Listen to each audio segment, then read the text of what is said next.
Hey everybody, welcome to Prop Live, your prop and costume making Q&A session with the grossly out of sync audio. I'm Bill, and today we are recovering from DragonCon with a fellow attendee. This is Kyle from Cute Monster Cosplay. Hello. Kyle, have you fully recovered or no?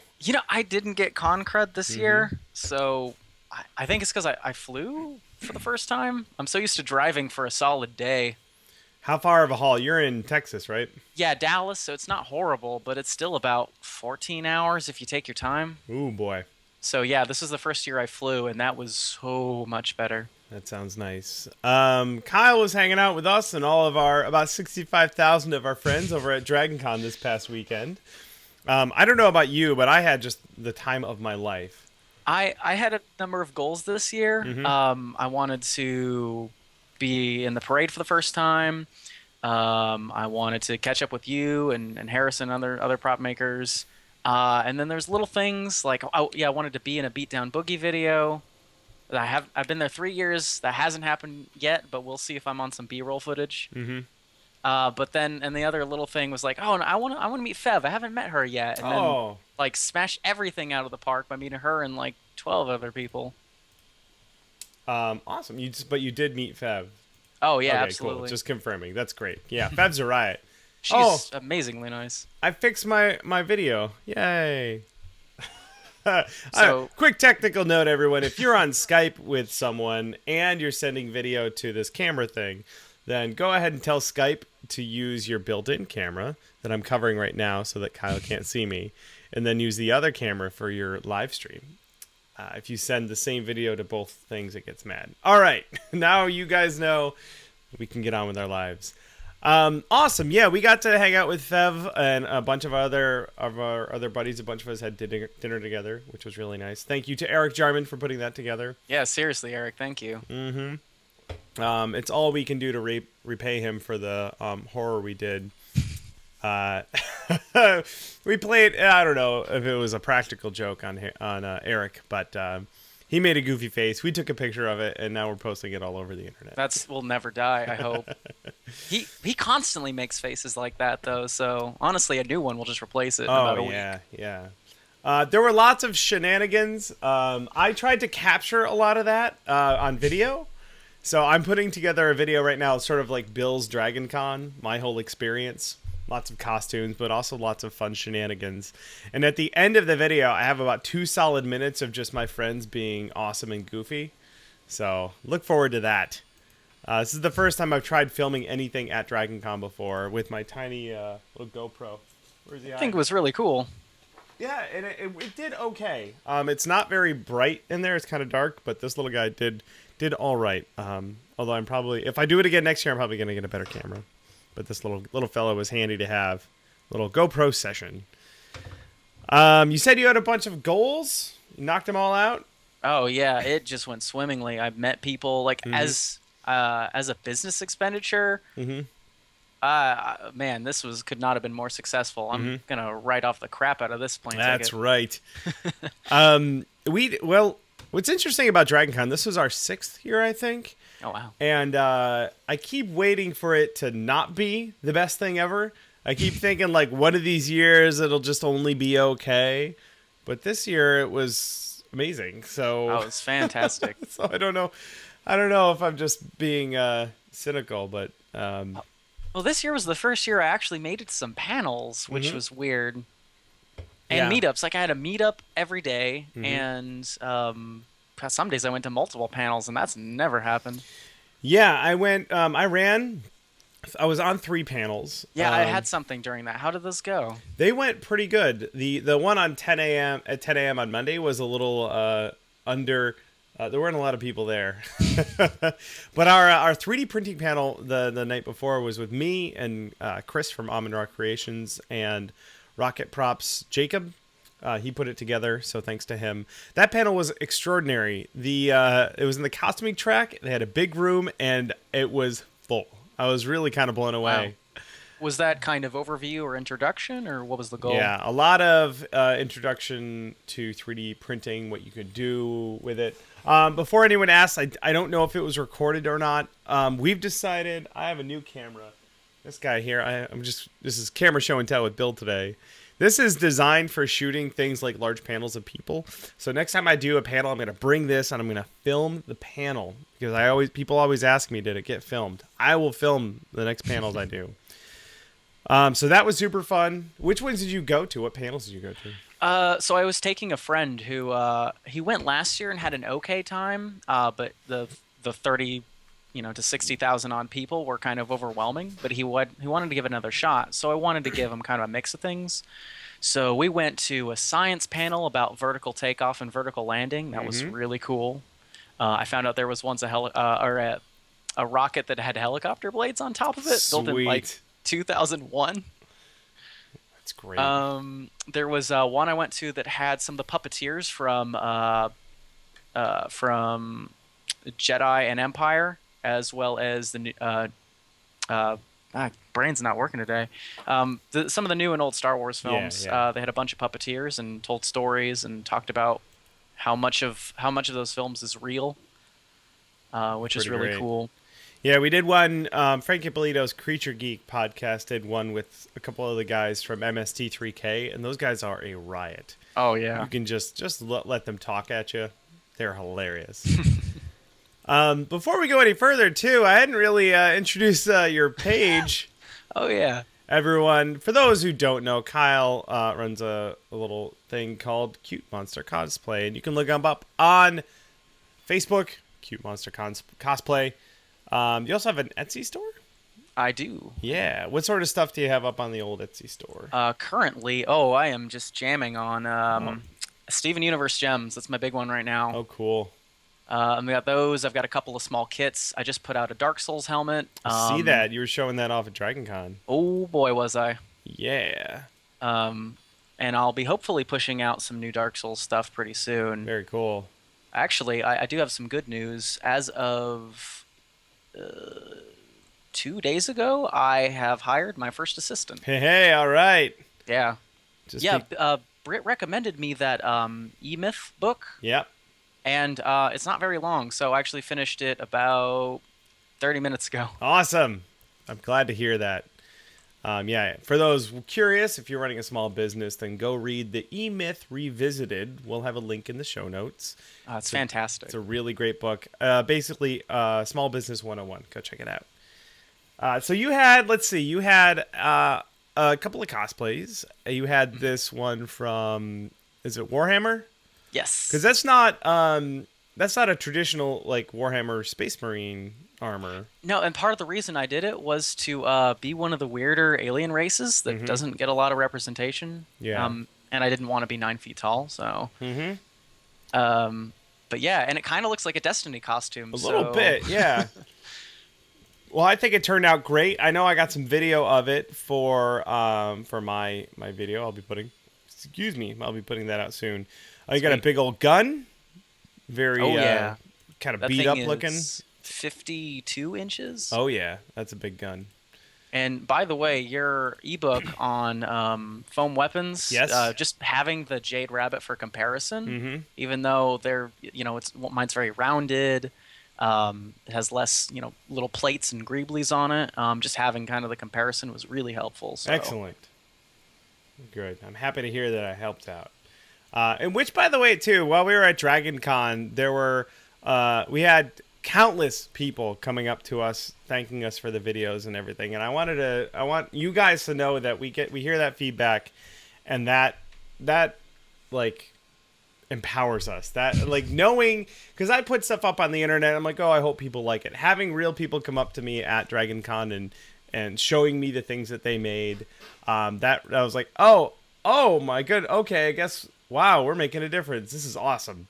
So getting that real feedback from humans in person was just incredibly validating. So thank you, everyone who came up and talked to us. Actually, you were there, Kyle. Thank you, everyone else who came to our meetup, the Prop Art meetup. That was great. That was awesome, yeah. Yeah. The thing I love about that is, obviously, Brittany and I are like like we got this thing rolling, we got it started, and I tried to make sure I went and talked with everyone else. But all the prop arts, they know one another. Everyone was hanging out and geeking out about the things that they made. But what's great is what was the PAX meetup happening independently at Yeah. the same time? Yeah, we encouraged people to start a PAX meetup on the other side of the country, and they did. So there was a PAX Prop Tart meetup as well. Yeah. So awesome. Cool. Folks watching live right now, we need your questions. If you go to punishedprops.com/live, you can submit a question there. We're talking technique questions, prop and costume making stuff. We're talking about DragonCon. We're talking about upcoming conventions like RoseCity Comicon, which is tomorrow. Yeah, so use punishedprops.com/live. There's a form there. You can submit your question. Brittany will wrangle that and throw it in the doc for me here, and then we will answer it. Anything else? Any cool projects you have coming up or anything you want to talk about before we get rolling? Oh, let me see. I don't have any of my works in progress. I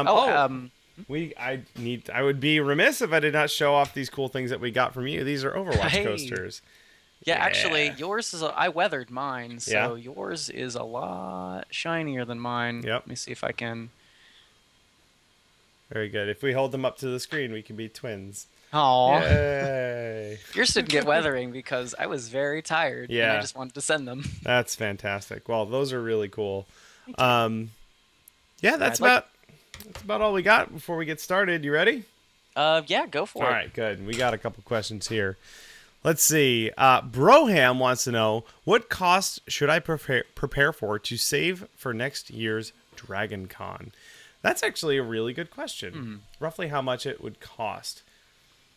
I actually had a friend who, kind of bragging about it, he asked how much he should save. But my answer is a little biased because I stay with a friend that lives about 15 minutes out. So my best advice is get a friend that went to SCAD. Aha, very good. I almost went to SCAD, except that it's expensive. But what? I mean, at least as far as, I guess it depends on flying or driving. Right. So if you're going to get a hotel room, I'll tell you what the cost ended up being for us. First, getting the hotel room is tricky. So keep an ear to the ground. Follow the DragonCon Facebook page and Twitter and all that, because they will post when hotel rooms open up. It's usually in October. That's right, October for the next year. So there's like an open day when it's like at 9 a.m., boom, you can go try and submit and try and get a hotel room. So that's step one if you want to get one of the main hotel rooms. Our hotel is the Hyatt, and we are fortunate in that we got in there a couple of years ago, and every year they've grandfathered us into the next year. So I've already signed up for next year's hotel room. Nice. It's fortunate we have a room secured, but I will say that it was like $235 a night. So just know that it's pricey for a hotel room. So that's usually 4 nights, or depending on how many nights you're going to stay. So that's about $1,000 you got to save up just for the hotel room. Now, we roomed with friends, so we can cut that in half. So for me and Brittany, we saved up about $500 for the hotel room. Then it's a little bit more manageable. And then travel there. We're on the West Coast, so flights I think were like $400 or $500 a person. Mine was about. I'm Texas, so 300 was about mine. Yeah. So we had $500 for a room, 2 people at about $400 a piece for flight, so it's $800. My artist brain already can't add that up. 5 times 8 or plus 8 is 13. That sounds right. Is it? Yeah. $1,300. That's just And the flight ticket? and the ticket to DragonCon. Yeah, the badge. Badge was like $75 or something. So Yeah, another I think $150. you can get them now. By the way, everyone, if you're gonna go, get it now because you have about a week while it's still $80. Yes. So no, just figure all that in, whatever we're up to. And this is for 2 people for us, so 2 flights. And then what else? And then while you're there, you've got food and stuff, and you can be pretty thrifty. There's a CVS nearby, so you can stock up in snacks and drinks and whatnot. Or you can go out to eat and be like, woo! So it really depends on how much you want to save up. So Brittany and I usually bank about $2,000 for DragonCon. That's usually what we end up spending on everything. And part of that is we indulge a little bit. Like, we don't go crazy, but We're like, hey, we're at DragonCon, and if I want to buy a $24 pizza from the Papa John's in the Marriott at 2 in the morning, I'm gonna indulge and be like, Oh, good. We were in the basement of the Marriott. I was with my friend Graham, and we didn't feel like pizza, so I said, "Oh, this stand has burgers. Whatever. Like, it's hungry. You've been helping me all day. I will give you a burger." And so I got a beer and a burger for him. And I think they rung up 3 burgers. So 3 burgers from this crummy stand and a beer was like $25. Yep. So just know that, you know, I see FS Duke in the chat says $2,000 is not that bad. It's not. And like I said, we just throughout the year, we know that's going to be a big expense for us. So we make sure we save it up. And there are plenty of other ways you can be more thrifty. I just prefer to indulge a little bit for this one event. If you have trouble getting in the hotel room and you get a cheaper one that's kind of on the fringe, you can just, I mean, if you can cut that price in half by getting a little ways out, you can always just Uber with a bunch of friends or something like that. Yeah. So that can cut it down. Lots and lots of options. Something else to note, too, we take the MARTA in from the airport, and it's actually the fastest way to get from the airport to DragonCon. It's like half an hour, maybe. It's $2.50 to get there. And I would just probably not ride it by myself. Bring some friends with you because the MARTA can be sketchy at different hours of the day. So that's one way you can save up some money.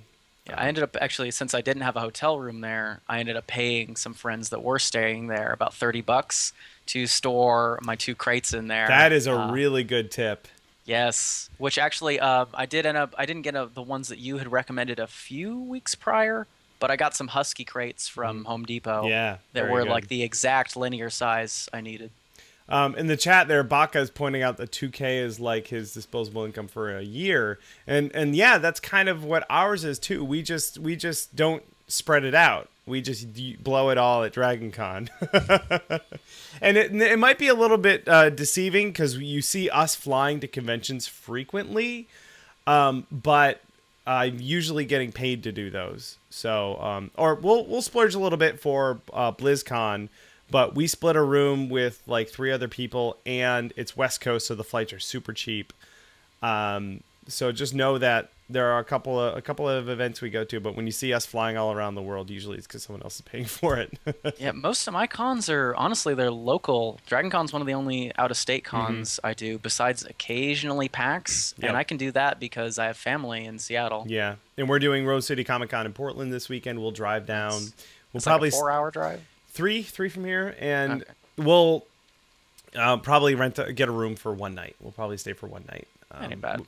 And we could spread it out and stay for 3 days and be like, woo, Portland, but we just got back from DragonCon. Say, can you physically do that? No, physically no, and budgetarily no either. So, good question, Broham. I like talking about budgeting. I like seeing people and I like to encourage people spending the money on the experiences that they're going to remember for a long time. And as opposed to spreading out their disposable income on little things that they won't remember. All right, let's grab one from Steve. He has a resin cast of the Blade Runner pistol, which is sweet, but it doesn't have the amber grips. Unless I do something drastic and cut the handle off, then replace the grips with the correct amber ones and somehow reattach the handle to the rest of the piece. What would you recommend to glue the pieces back together? I was going to drill and pin them, then use some heavy-duty epoxy. That sounds like a pretty good plan. Yeah.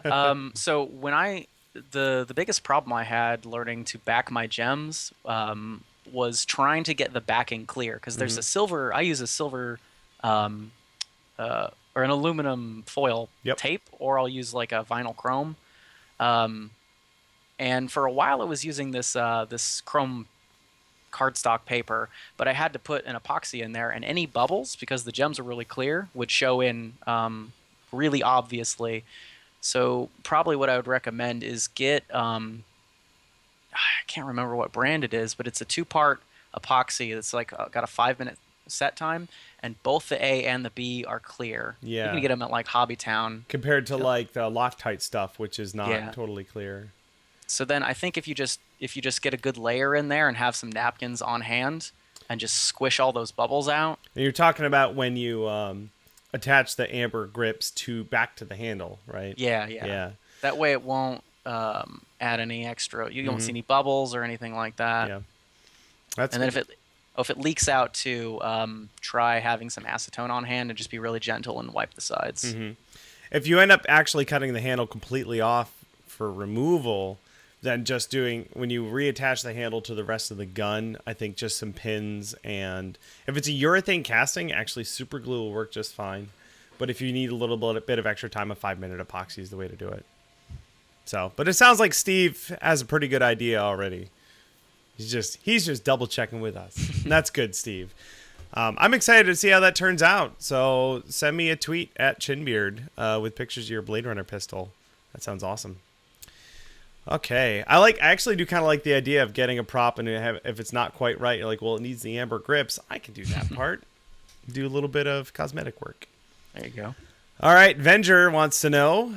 He says, in past videos, you've mentioned using EVA foam as a stepping stone building material. Indeed, your actions have reflected this as you have progressed from peppercura to foam, and now dabbling in leather, and even cast a pewter project. That's right. Truly, this craft is progressive, but where do you see yourself progressing as an end game? I've joked that at some point I'm only going to be one firing pin away from making an actual gun. I have a coworker actually at the studio I work at who does his own stuff. I think it's Crucible Props and Design, something like that. And he does, he'll do like a Han Solo blaster that's the actual gun. I think it's based off a Luger? Yes, or a Mauser C96. Mauser, thank you. Well, look, So, I just grabbed his website or his Facebook page, and there's exactly that. Yeah. That's pretty crazy. Yeah, he does all the metal work in the shop, and he is fantastic at it. But I don't know if I'll ever do. I love the machining on that kind of stuff, but I don't know if I'll ever do it. That is really. Oh man, those look so legit. Right? It's so good. Cool. Sorry, I'm just geeking out about DL44s. Oh, hey, there's the arc we built. Very cool. Cool. What was the question? I was completely distracted by the. What's your end goal? Oh yeah, so he's talking about metal fabrication, welding, building construction. I do want to build Corbin Dallas's apartment, so I'm gonna have to learn some new skills for that. But yeah, I mean, I want to learn machining. I want to get better at CNC. I want to learn how to weld.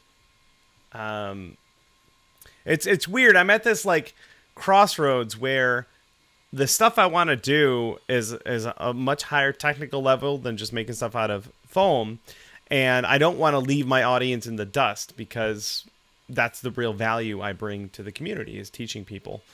But at some point I want to be like, hey everyone, I kind of want to like machine stuff, so I'm going to do that, and you can follow along if you want. Well, eventually, you get your foam fabrication 102. Yep. And then. Yep. But that's, I mean, part of what I want to do though is encourage people to take the next step too. So we'll see where that goes. But for now, we're still doing lots more foam stuff. Awesome. Thank you, Venger. Let's see here. Jake is in the chat. He's asking me a question. Jake, submit your question via punishprops.com/live, and we will answer it. As well as anyone else, if you have a question, that's where to send it. Lon has a question, because Lon used the form at punishprops.com/live. Lon's one of our buddies. He's a good guy. I miss him this year. We didn't go to Nerdtacular. Let's see. Foil caps on smooth-on containers. Do you have any secret way to cleanly remove them? I always ended up with chunks left on the edge. I don't know what to tell you. I think you mean the trial-sized ones have just a big old foil thing on them. I usually just jab a hole in on either side and then just pour it out that way. I'll get an X-Acto blade, and every time I cut it out, it just always looks janky. Mm-hmm. Yeah, the bigger gallon jugs, the top comes off a lot better. There's like a plastic tab on it. You just go, it pops right off. But the trial-sized ones, yeah, it's kind of a mess. But yeah, I think an X-Acto knife might be the best way to do it. Just practice, Lon. Once you open a couple dozen of those, you'll be a pro. Let's grab another one from Wakai. Yukiko. Nailed it. Pretty good. I'm making a Nuka Girl cosplay from Fallout 4, and I need help with the helmet. I see acrylic domes online, but the materials seem too heavy. Any help? Boy, I saw a couple of them at... Yeah, there were 2, right? Yeah, at the Fallout meetup. They looked really heavy. I'm not going to lie. They were big old heavy domes. I think one girl literally had a fishbowl on her head. No, I think 1001 Bulbs was a site I know a lot of people get their dead mouse. They'll buy acrylic globes. I think you can get clear ones. And so you might be able to order a large acrylic globe and just cut out the base of the Dremel. It might not be the perfect shape, but it'll be, very, very spherical. I see 1000bulbs.com. That should be it. Yeah, let's see. Acrylic dome. Globe? Globe, yeah. Globe. Like globes. Oh my goodness. Clear globes with neck opening. Clear globes with necklace opening. This might be the place, everybody. We'll post a link. I'll throw it in the chat, and we'll throw it in the show notes there. Yeah. Don't worry about the size of that neck. It's going to be way too small to fit anyone's head in. Yeah, I'll have to cut it out. Let's see. They have smoked ones. Let's see. 6-inch, 8-inch, 10-inch. With a 5.25-inch necklace opening. 12-inch, 16-inch. This is the place. Holy crap. $26? Sold. I'm going to bookmark this. Oh, yeah. I've used it for... Anytime a character will have shoulder pauldrons, I think I've gotten the 14-inch ones before. Ooh. Those are great. Because then, I like using foam for the shoulders, but I always hate doing those really spherical dome shapes. Yes, if you do want to do it out of foam, our buddy Evil Ted has a good tutorial on that. But if you need a clear one, then 1000bulbs.com is the place to go. That was perfect. Good luck. Also, look around, because I don't know who it was, but I know people who have done that. I do know that people have done that costume. There was more than one, so surely you must be able to ask them something. Although I am pretty sure one of them just had a fishbowl on her head. Oh, wow. That works too. It looked big and thick and glass. All right, next one comes from Aaron. I recently made the mistake of using spray adhesive without protecting my shiny new cutting mat that covers my workbench. And now it has large sticky patches on one side that are collecting foam dust. What methods or products do you use to clean up your cutting mats and workbenches to keep them nice and tidy? With spray, do you think that was Super 77 or something like that? Probably something like that. You do have to be careful because some solvents will take the grid right off. I've done that before. I was like, I'll just use acetone. And then I just removed the lines that are on the grid. So there's that to consider. I oversprayed a little bit. I was spraying something on some poster board the other week, and I just sort of did it haphazardly and got some all over this bar stool.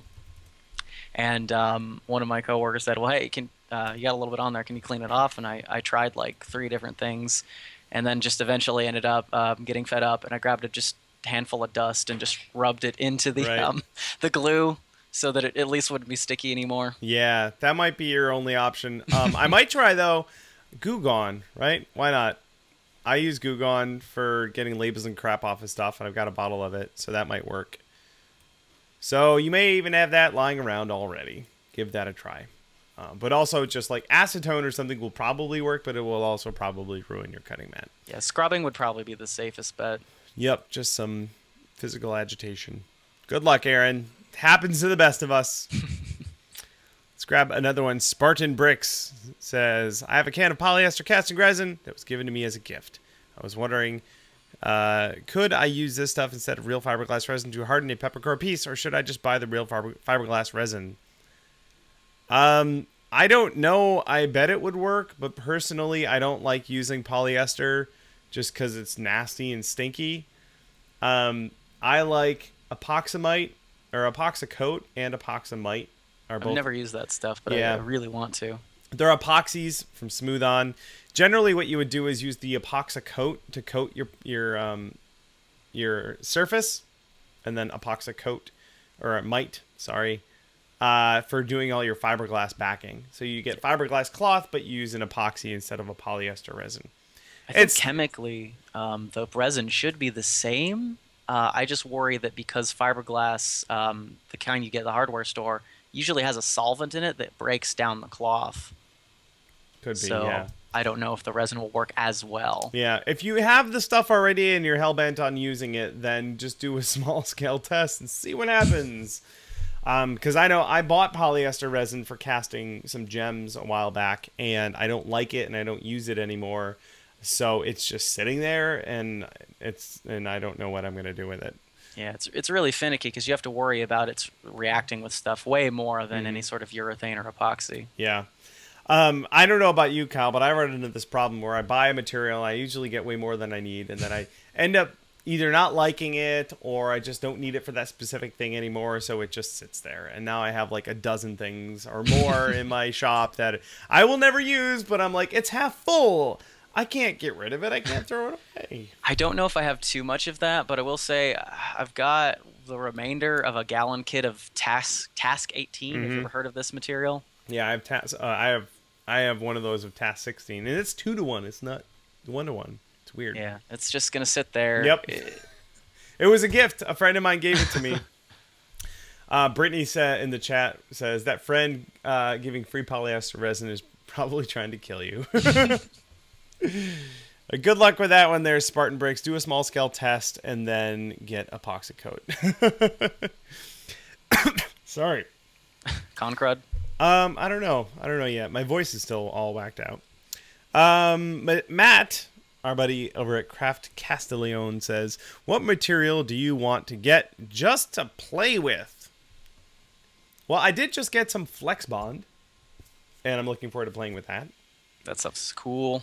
Yeah, well, we'll probably do a wrap-up video where we showcase a whole bunch of different ways to seal foam with the pros and cons, because that's something people ask us all the time. Rocket Man Prop says, bring your extra materials to a local hackerspace. Then it can be their problem. They'll eat it up in seconds. Yeah, hopefully they won't eat it. Again, super toxic. That's one of my greatest fears, by the way, is drinking resin. Look. Yeah, do you have any materials you're jonesing to play with? Well, I need to find a project to use it for, but at work I've got access to an SLA printer, so I'd like to try some resin with that. So that stuff's really cool, but yeah, it's really expensive. I think like a quart is like $100-something. Yep. And the stuff in the form too, $150 for the normal stuff. That's the for a liter of it. So it is a little pricey. Yeah, and I've never used any. I've worked with tooling foam before, but I've never designed something to be milled myself with tooling foam. So I'd love to use some of that eventually. Yeah, I've got a bunch of that to play with too. I've done very little with it. Spartan Bricks in the chat is pointing out that it was his future sister-in-law that gave him the polyester resin. Oh, that makes sense. Yeah, she might have it out for me. Yeah, I keep an eye out for that one. The other thing I want to play with, I want to do more with electronics, and I've got a project coming out soon that I want to try those NeoPixels and NeoPixel rings that Adafruit has to do some really fun, neat stuff. So, yeah, I really want to sit down and learn some of the coding for Arduino. So look for that coming out soon. I have a specific project I'm working with another person on YouTube, and that's going to be really fun. Now, had you posted a video breaking down your Mechanist voice changer yet? We did a live stream with them, with the guys that's right. Adafruit, yeah. But they have a blog that goes over all of that. I just glued it into my costume. My girlfriend wanted to get one of those to try and make a voice changer to make her voice sound like Skeletor, but I think her circuit's fried, so it's just sitting there for the moment. All right, thank you, Matt. Let's grab another one. This is from our pal Dagger Elk. He says, have you used XDC 3D? Yes, I have. If so, how was your experience with it? Do you like the finish it gave overall? It's great. Pretty good. The main downside is that you have to wait for it to cure, and I'm impatient. Have you done much 3D print finishing work? Yeah, actually, I have something pretty cool. I would recommend XDC 3D for a couple of things. Let me get one. Yeah, you go ahead. It's good. I think people are looking for a one-stop shop solution for just about every 3D printing finishing thing out there. And in general, what I figure is there are lots of different ways to finish 3D prints, and there are lots of different ways for different types of 3D prints and different types of finishes. What do you have there? So this is a spear I did. It's almost all 3D printed. It's from Dark Souls. It's about 8 feet long. Oh, goodness. Not only is it ABS, which is a little bit easier to sand, but yeah, most of it was sealed in XTC, which made it go by.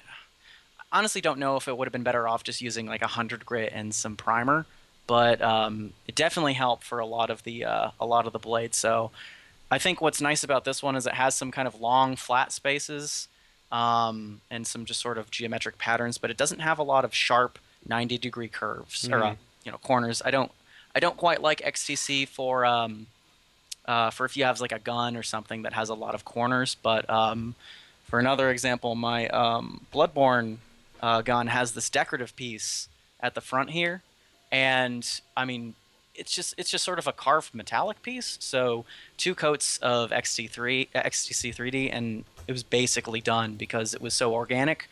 Any of the recesses it filled, they didn't have detail. They were just carved. Yeah, on the flip side, I'm doing the Boolean Gemini, which is actually printing behind my head in the angelic prism that is the Ultimaker 3D printer. And it's got lots of small, not lots, but it's got small, sharp angled detailed parts. And if I were to brush on an epoxy, it would fill those in and I would lose some of that detail. So this guy, I'm just going to sand it with some 220, hit it with a filler primer, and then sand it again, and it should be just fine. So there's different finishes for different types of solutions. So there you go. Dagger Elk, it really depends on what you're making. And thank you for the question. Let's see here. Wilkins has a question. What would be the best method to make Megaman's X-Buster weapon? Well, I would probably make it out of foam, but that's what I say about everything.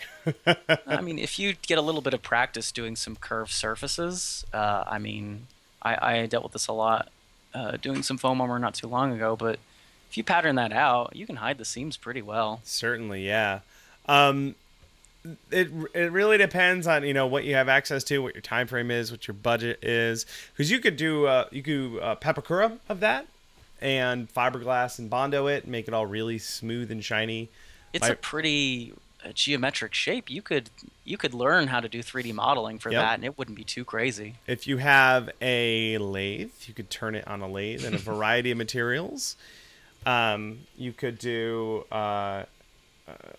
you could like fill up a balloon and I'm serious, fill up a balloon and do paper mache on it for the base shape. My Solaire helmet was originally a bucket. Yeah. And I cut out the top, heated it up, and then squished it to make it more ovular. So yeah, there you go. You can use pretty much anything. So there you go, Wilkins. There's a handful of things for you to try. And also, Mega Man's a pretty popular character for people to cosplay. So take a peek out there and see what other people have done. In fact, if I can really fast find a photo, my twin brother built a Mega Man. Let's see. There's a picture right there. And I think he built his out of Sintra. His is not as bulbous as it is in the cartoons, mostly. I think you need more of a realistic version of Mega Man. And he may have done his all out of thermoplastics, but I don't know. Lots of options. Go out there and see what other people have done. That's usually what I do. Let's grab another question. This one's from Tran Otaku.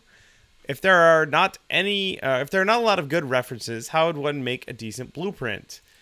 I'll tell you what. Here's a secret. If you can't find good references, then no one else can. So just make it up, and then no one can tell you that you did it wrong. If it's something similar like a gun or a crossbow, I'll use real world references and just try and make the best approximation I can. Yeah.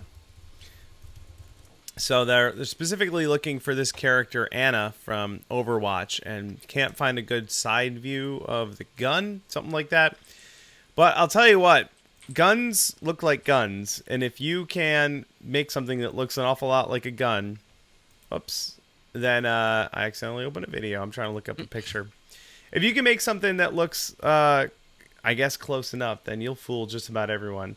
Although I will tell you, I just looked up a picture. I just looked up Anna from Overwatch on Google Image Search, and I found a pretty good-looking image right there. You might even be able to talk to someone and just have them rip the file. Right. Actually, view of it. This might be game art. But I'll tell you what. I have another picture up here that is, I think, from the cinematic. And there's a pretty good amount of detail in there, too. And then whatever you can't figure out, just kind of fudge it. And if no one else can get reference images, they'll never know. All right. Let's see. That one came from Tranotaku. Good luck. Definitely picked a good one to get references for. Right, for sure. Yeah. Baka in the chat is pointing out that you can get a rotating view of the weapons in the game. That's awesome. So there you go. Give that a try, too. Here we go. We got Jake. He wants to know. He's making HAL 9000 as a cosplay. Interested to see how that's going to play out. Terrifyingly, I'm sure. But it's a giant red eye on a wall. Let's see. He needs the eye to glow, but I also have to see out of it. Recommendations.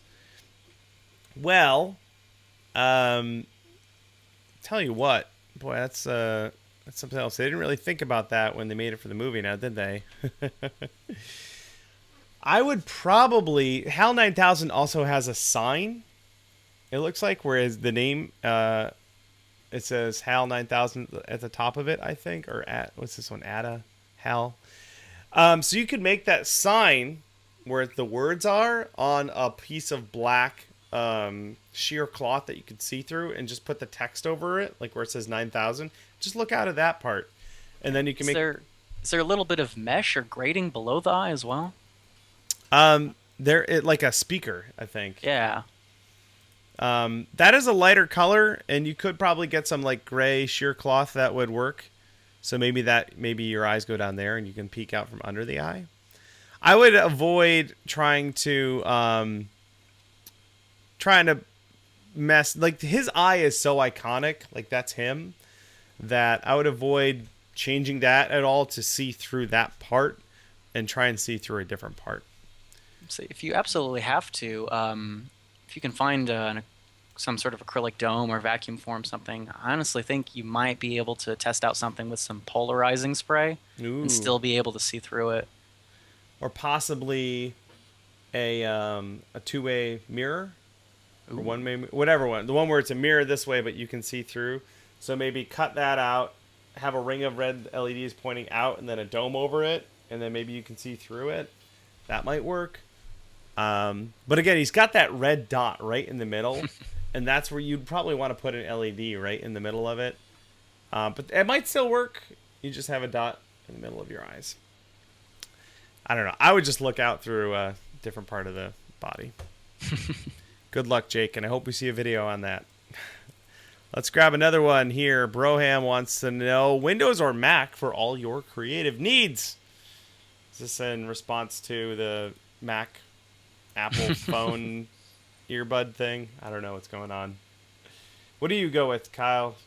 I had an old roommate build a PC for me, and it works nice just because a lot of the 3D modeling programs are on that. And I'm really trying to push with that, but I know if, say, you're doing a lot of video editing, Mac might be more friendly to that. Not really. No? It's not that it's better or worse. Mac just tends to be a little pricier. So if you're going to build a rig for doing anything with a lot of power, then it's going to be more cost effective to build a PC.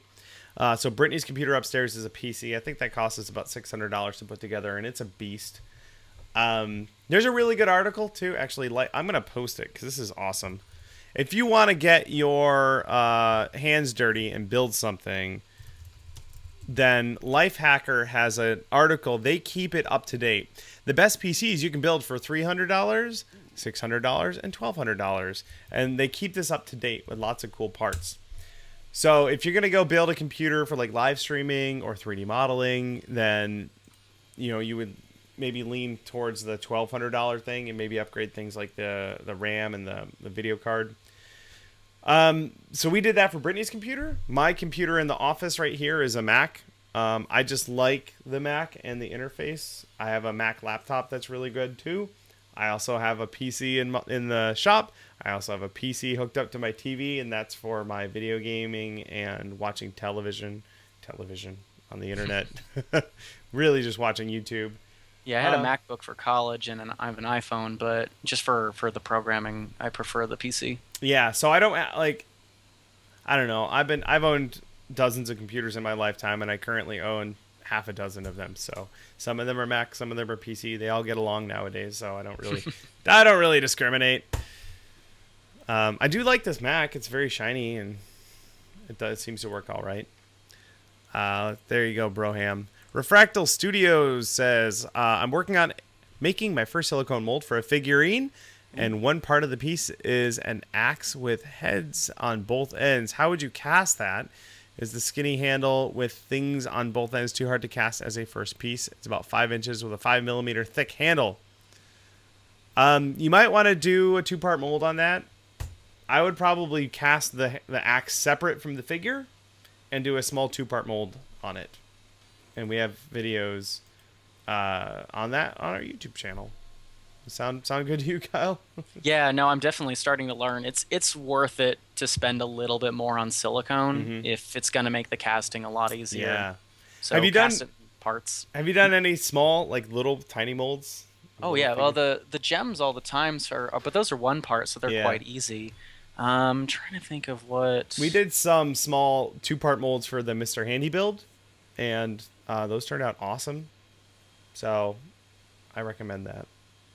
Also, excuse me, for small things, and having a pressure pot for your casting is really awesome, and which means you have to degas your silicone when you make the mold.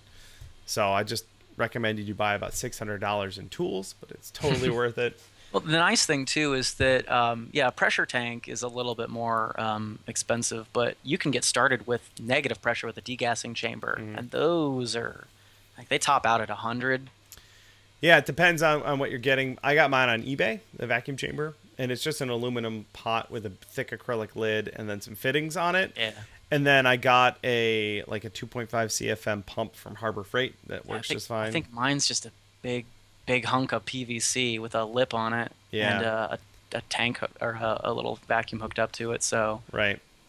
So there you go. For little things, pressure casting is generally the way to go. And good luck with that bit. I want to show me that one, actually. I've been really jonesing to see little things. I want to make more tiny robots. Oh, I want to make so many figurines. That's part of the reason why I'm learning ZBrush. Oh, perfect. Yeah. Refractal Studios, when you crank that thing out, send me a tweet at Chinbeard. I want to see it. Absolutely. All right, Sylvan has a question for us. I'm not the most artistic person, and my drawing skills leave much to be desired. What could you recommend for learning how to sketch out armor ideas in order to make the transition from my head to reality? Oh, I have the perfect thing for you. Perfect thing for you. Do you do much drawing, Kyle? So I'm not really that good of an artist. I think the first creative thing I really did was painting Warhammer figurines like 10 years ago. But I'm really good at painting stuff on stuff. So you don't have to be a great artist to do really cool props. That is, a drawer. Drawer. Yeah, sorry, my Texas roll. I'm posting a link in the chat there. This is a video that our pal Jazza did. Jazza is a drawer. He's an Australian drawer on the internet, and he did a video tutorial on drawing armor. How perfect is that? There it goes. So it's like a 40-minute video with him drawing armor, and just go watch that because he's going to be able to cover it a lot better than I will. Honestly, just having reference and just seeing other people draw stuff is probably the best thing you could do. Yeah, what he's got here is a bunch of male figure sketches. You could even just grab a picture in a magazine or print something out that's just a person standing there, and then just sketch armor on top of it. So just go get some underwear models, and just draw armor on them. Cover them up. Those lusty armor underwear models. Just those lusty Argonians. Yeah, and then just doodle, But again, watch that video. Jazza, Draw with Jazza is the YouTube channel. Go subscribe to him. Everyone should go subscribe to Jazza. He's awesome. And there you go. Problem solved. Go have fun. Sylvan, just practice. You'll get better at it. Let's see here. We've got time for a handful more. Matt says, do you use a glue bottle for your contact cement? Does it work well? The glue I've had doesn't seem to like it would squeeze out well enough. You know what? I got a glue bot for my barge, and then I traveled with it, and it kind of got everywhere. Oh, no.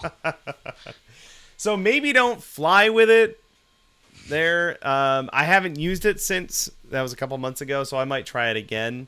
But just having the barge can that I unscrew with a brush applicator works just fine.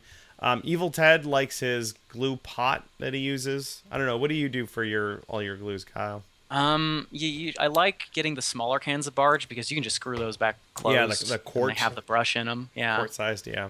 I got a gallon one recently, and I was pretty ventilated, and I would wear a mask. Please wear a mask, but I would just pour it into a little medicine cup and just use it and just get it away from me when I was done. Yeah, very good. But yeah, I'd like to get a glue pot or something like that. Just make my life a little nicer. All right. A little less dizzy. Next one comes from SD Glyph.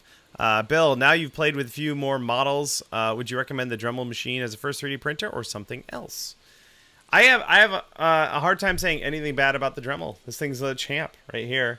We've put it through its paces thoroughly. I literally gave it to a friend. He had a bunch of files to print, and I just put the files on the SD card, put it in there, and then handed him the printer, and I was like, it's your problem. And they printed fine. They printed way bigger and heavier than he thought they would be, but it printed fine. By giving it to someone who has never used a 3D printer before, he was able to knock them out no problem. And that's $1,000 out the box, like already built, right? Yeah, and you can get the first version for even cheaper now. They have a second version out now. But I have nothing bad to say about this machine. It's wonderful. The Ultimaker's working pretty great too, but it is quite a bit more expensive. What printers do you guys use at work? Do you have any FDM printers that you use like these guys? Yeah, we have. Oh goodness, what it is? It's what is it? It's I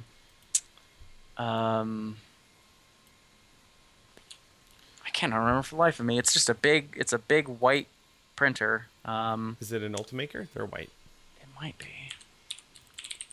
I know when I used to work at a makerspace, I used Polyprinter, which is based out of Texas. Cool. And they're really nice. They could do ABS and PLA, and they're enclosed. And for about a little over 2,000, let's say it's between 2,000 and 3,000. Those things will do really nice. They're really stable. Cool. That's what I like out of a 3D printer is a machine that is stable that I don't have to tinker with. Trano Taku's in the chat says, I have the second version and I love it to bits. Cool. So thumbs up for the Dremel. That was cool. We worked out a deal with Autodesk for our first 3D printing series, and they were partnered with Dremel, so that's why we got this machine. And it was our first machine, and it worked out awesome. So I don't have a huge breadth of experience with different 3D printers. I just happened to get one that worked out awesome. But I have no problem speaking its praises because it has worked great. Let's grab a couple more. We got about 5 minutes left here. Thank you, SD Glyph. Next one comes from Maker Geek. I have a theater seat that can have one cast iron claw foot on each side. That sounds pretty awesome. I don't have the left side. Can I take a bunch of pictures of one on the right side, make a 3D model, invert it to make the left side? That seems pretty good to me. Yeah. There's a program called 123D Catch that Autodesk makes for photogrammetry, so you can take a whole crap load of photos of something and then it will make a point cloud and generate a model for you. So maybe play with that. I know there are other software packages out there that do similar things, so maybe give that a try. And then once you have that model of the original, you can just flip it in your 3D software of choice, and you should be able to print it and mold it and cast it and do what you got to do. Yeah, you might have to clean up some little jagged bits here and there, but I mean, that's really not that bad. Slap a little Bondo on, you'll be fine. Absolutely.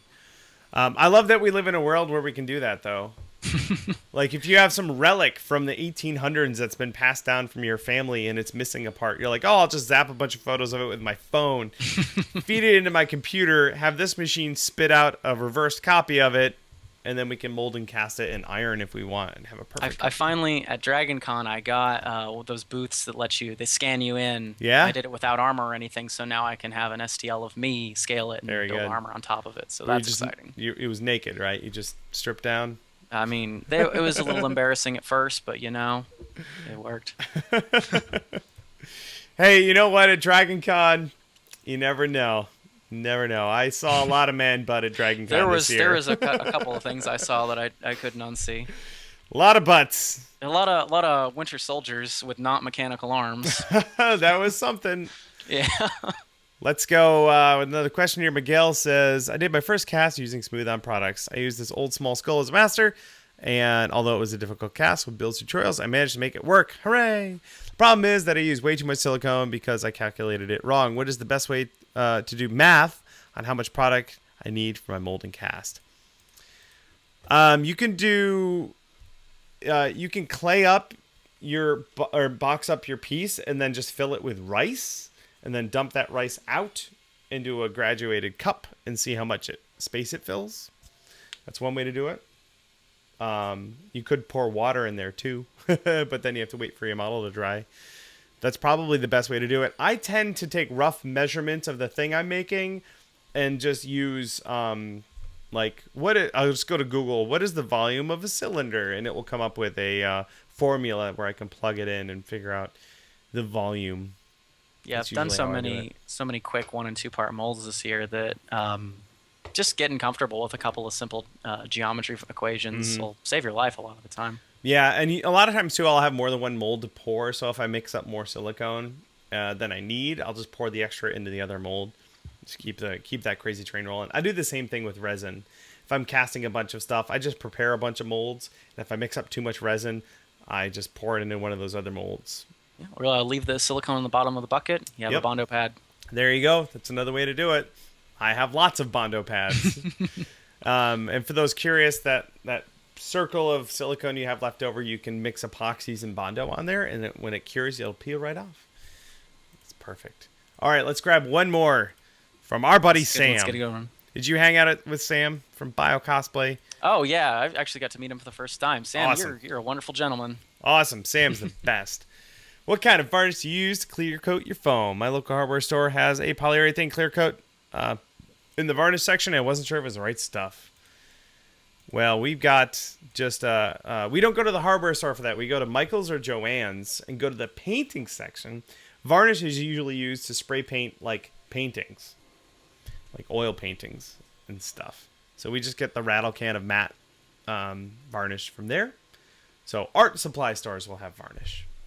You ever use varnish to seal your foam? I actually haven't. I've used Future Floor Wax, which is pretty nice, but it's very glossy. And then I just use some of the Angelus sealers. Yep, the leather paints, they have their own sealer. So those are all very good options. I actually have some Future Floor Wax that I haven't tried yet. I bought it about 2 years ago. It definitely smells nice. Yeah.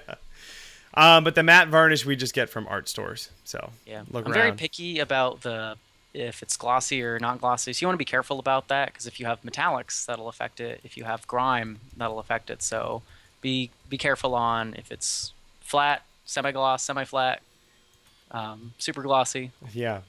You want to you have a lot of options to pick what's out there. I want to point out something real quick, everyone, that I want to share my Mass Effect armor on at RoseCity Comicon. I had 3 people wear it at DragonCon, and number 18 will be at RoseCity Comicon this weekend.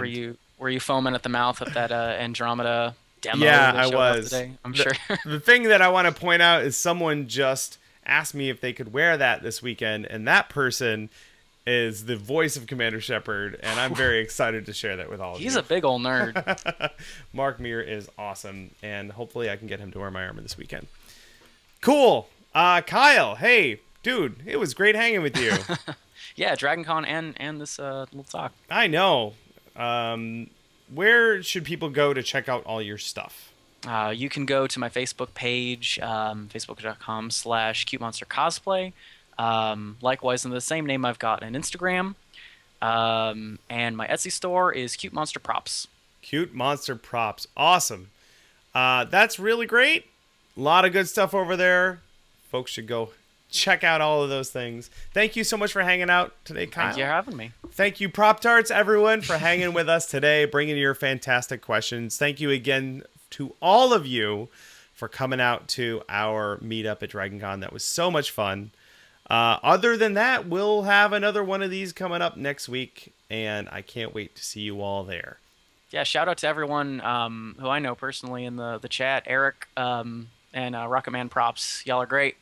Good folks. Good folks. See you all next time. Take care. Yay!